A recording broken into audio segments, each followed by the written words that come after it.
Hi everyone, I'm back after a 5-day hiatus. My apologies for that. I had a friend call me up last weekend and just said, do you want to do this and get out of town for the next 5 or 6 days? And I went, hell yeah, and grabbed the dog and went. So my apologies for, that's why you've had no videos this week. I have got about 8 or 9 videos I had lined up for this week. I'll release those over the next few days as well as any new videos that I do, so there will be an abundance of videos this week, I promise. This is one of the videos that I wanted to do though, on stories that I've seen since I've come back on Thursday. This is the main one. On the Intercept, the US will stop refueling Saudi-led coalition jets in Yemen, but progressives in Congress want more. This is in light of obviously Saudi Arabia's Khashoggi assassination or murder, whatever you want to call it. They've got to be seen to be doing something. And this is the bare minimum. Stopping refueling the planes is the bare minimum. Stopping selling them weapons is what should happen. And a withdrawal from the war. That's the bare minimum. Really. In my eyes, anyway. The Yemen war is a disaster. There are a few things you need to know about the Yemen war. I'm sorry, I'm going over old ground for anybody who has seen my videos before, but a million people in Yemen contracted cholera in 2017 as the result of the Saudis bombing the water supplies, etc., and the infrastructure. Take a breath, Gordon. And in 2018, that figure is no doubt higher because, as I covered in one video, the Saudi Arabians bombed the Yemeni cholera treatment facility.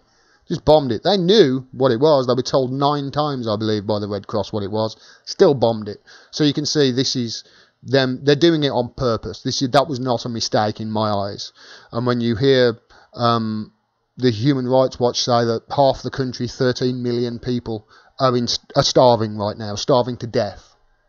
That's not a byproduct of this war. That's an intention of it. That's the Saudi Arabians squeezing the country, the life out of the country through, an embargo of goods going in and medicine and food and water and blah, blah, blah. You get the picture. They're squeezing the country dry, and therefore, by proxy, we are. Because Saudi Arabia wouldn't be able to do this without our support and our help and our say-so. When I say our or we here, I mean US and UK. They wouldn't be able to do it. But they are. And we are.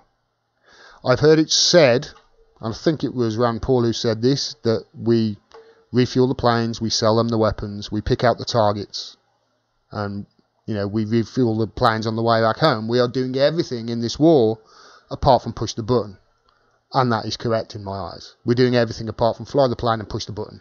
We're even training the pilots over here in the UK. So why is this actually nothing when it seems like the bare minimum, but it's actually nothing? Well, I'll get to that in a minute. Let me just read a little bit of this article. On Friday, the Washington Post reported that the Trump administration would end mid-air refueling support to the Saudi and UAE-led coalition that has been bombing Yemen, cutting off what is widely seen as the most significant pillar of American support for the brutal campaign. Okay, I disagree with you there, Intercept. Who wrote this? Alex Emmons, I disagree with you. That is not the most significant pillar of American support for the brutal campaign. It's not the most significant pillar of UK support for the brutal campaign. The most significant pillar of the UK and American support for this campaign is the selling of them of billions of weapons to drop on this country, the poorest country in the Middle East. That's the most complicit thing. And you could go one step further and say the most significant pillar of their support is actually us allowing it to happen in the first place. Because as I've said multiple times, they wouldn't be able to do it if we sold them. No, you can't. The article continues, but progressives in Congress are pushing for more. Good for them. Aiming to cut off weapons sales and pass the measure in both chambers that would force the withdrawal of US forces in Yemen. This is what I and many other progressives are calling for. Both sides of the Atlantic. The measure, which was introduced by Representative Ro Khanna, what a surprise, in the House and by Senators Chris Murphy, Bernie Sanders and Mike Lee in the Senate, relies on the legal theory that intelligence and logistical support amount to hostilities under the 1973 War Powers Act. You're damn right they do. And therefore must be authorised by Congress, which has not approved US involvement in the war between the coalition and the rebel group known as the Houthis in Yemen. Neither has it been approved by the House of Commons over here. This is illegal. It's illegal. Media very rarely bring that up. Very rarely. And if they do, it's in paragraph 18, subsection C, as I've said many, many times before. In a phone interview on Friday, Connor told The Intercept he was cautiously optimistic about the news, but wants to pass the measure to ensure the Trump administration follows through on its decision. Good for him. Ro Connor is about the most progressive congressman there is in the US. Him and Tulsi Gabbard, I would say, are the most progressive and the best. Chris Murphy is a Democrat from Connecticut. He's good on foreign policy. Terrible on everything else, including WikiLeaks and Julian Assange. He's a terrible on those, but good on foreign policy. Bernie Sanders is who he is, and Mike Lee is in my opinion, one of the better Republicans in the Senate, although I don't know a great deal about him, but I think he has co-sponsored some pretty decent bills. So Connor is pushing for this, and they're saying, right, okay, we're going to stop the refueling. However, as this says, they were going to do it anyway. This is not them doing the bare minimum as a result of the Khashoggi murder. This is them just doing something they were going to do, by the look of it. It is not clear, this article says, whether that is the case. However, citing anonymous sources, the Post reported that the administration's decision, quote, was prompted at least in part by the Saudi military's increased aerial refueling capacity, suggesting that the withdrawal of US support may not have as much impact as Connor and others hope. You're damn right. Yeah, it's not going to change anything. It's not even the bare minimum. They might be pulling their support, but they were going to do that anyway if these anonymous sources... I can't stand that, man. Why the Post using that so much? Anonymous sources. If that's to be believed, though, they were going to refuel their own planes anyway. They probably bought some refueling planes from America. Who knows? But yeah, they were going to do it anyway. I won't read the rest of that article. This has got to stop, this war in Yemen. I'm going to keep doing videos saying this war in Yemen has got to stop, and keep doing them, keep doing them, keep doing them. It's got to stop. Our involvement in it has got to stop. We are killing these people.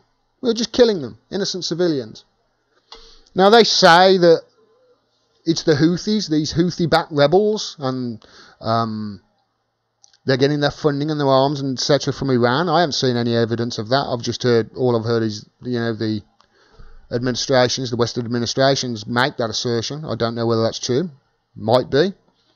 But even if it is, I want to ask two questions. First of all, how many countries have Iran invaded in the last 100 years?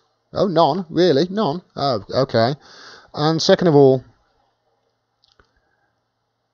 these Houthis only took over the country after what Theresa May calls the legitimate government. And the internationally recognised government, that's what she calls them. I'll get to that in a sec. But the only reason that they overthrew Hadi and took control of the country was after a period of 4 or 5 years when he took over from Saleh after the Arabic Spring. He promised an election. Nobody ran against him, so sounds like it was rigged. And he outstayed his mandate. And then the Houthis booted him out.